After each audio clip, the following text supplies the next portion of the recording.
சாய் பக்தர்களுக்கு என் அன்பு வணக்கங்கள். ஓம் சாயராம். என் அன்பு குழந்தை, உன் மீது சாயப்பா மிகப்பெரிய கோபத்தில் வந்துள்ளேன். உனக்கு தெரியாமல் என்ன நடந்து கொண்டிருக்கிறது என்று உனக்கு தெரியுமா? இதை தெரிந்து கொண்டால் நீ ஆத்திரமடைவாய். பொறுமையாக கேள். அதுவும் முழுமையாக கவனமாக கேட்டால்தான் உனக்கு புரியும். உன் வாழ்க்கையில் இடையூறாக வந்தது எத்தனையோ பிரச்சனைகளும் வேதனைகளும் வந்தது. அதற்கு காரணம் யார் யாராகவோ இருந்தார்கள். யார் யார் மூலமாகவோ எத்தனை பிரச்சனைகளும் உனக்கு வந்தது. அத்தனையும் தாண்டி இத்தனை பிரச்சனைகளும் முடிந்து விட்டது என்று நீ பெருமூச்சு விடும் நேரத்தில் இப்பொழுது புதிதாக ஒரு பிரச்சனை முளைத்து இருக்கிறது. அதை பார்க்கும் பொழுது அந்த பிரச்சனை என்ன என்று எனக்கு தெரியும் பொழுது என் மனதில் கோபம் கொழுந்துவிட்டு எரிய தொடங்கியது. யாரிடமும் என் கோபம் வெளிக்காட்டியதில்லை. ஆனால் இன்று என் கோபத்தை அடக்க முடியாத அளவிற்கு எனக்கு கோபம் வருகிறது. என் குழந்தையின் வாழ்க்கையில் இத்தனை இடையூறுகளா என்று பார்க்கும் பொழுது என் மனம் கொழுந்து விட்டு எரிகிறது. இத்தனை காரியங்களும் முடிந்து பெரும் மூச்சு விட்டு எல்லாம் முடிந்தது, இனி எல்லாம் நல்லது என்று சொல்லும் வகையில் என் பிள்ளைகளுக்கு புதிதாக இப்படி ஒரு பிரச்சனை துவங்குகிறதே என்று நான் ஆத்திரம் அடைகிறேன்.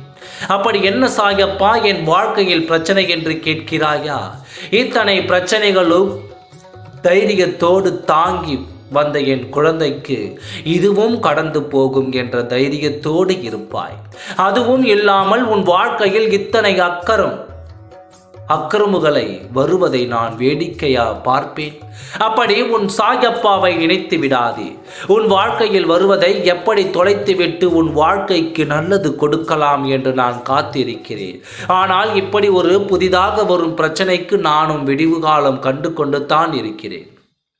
இப்பொழுது வந்து இருக்கும் பிரச்சனையை பார்க்கும் பொழுது உன் துணையின் மீது வெறுப்பும் கோபமும் அதிகமாகித்தான் போய்விட்டது. அப்படிப்பட்ட காரியத்தை தான் உன் துணை இப்பொழுது செய்து கொண்டிருக்கிறார். பிரிந்து இத்தனை காலம் ஆகிவிட்டது.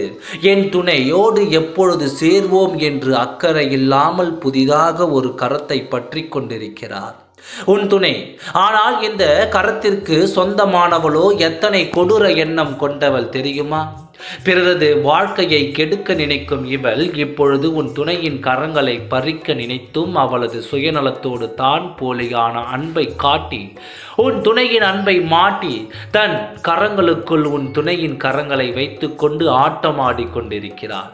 இவளுக்கு நான் கூடிய விரைவில் நான் முடிவு கட்டப் போகிறேன். அதுவும் இறுதியான முடிவை கட்டிவிட்டு உன் துணையின் தலையில் அடித்து உன்னிடம் கொண்டு வந்து சேர்ப்பேன். நீதான் இறுதியான துணை என்றும் இதுதான் நிலையான உறவு என்றும் அவரின் தலையில் அடித்து புத்திமதி சொல்லி உன்னிடம் நான் கொண்டு வந்து கட்டாயம் சேர்ப்பேன். இது போலியான உறவு என்று உன் துணையே ஒற்றுக்கொள்ளும் வரை தண்டனையை கொடுத்து கொண்டே இருப்பேன். கடைசியில் நீதான் அதில் வெல்வாய். ஓம் சாயராம். நன்றி, வணக்கம்.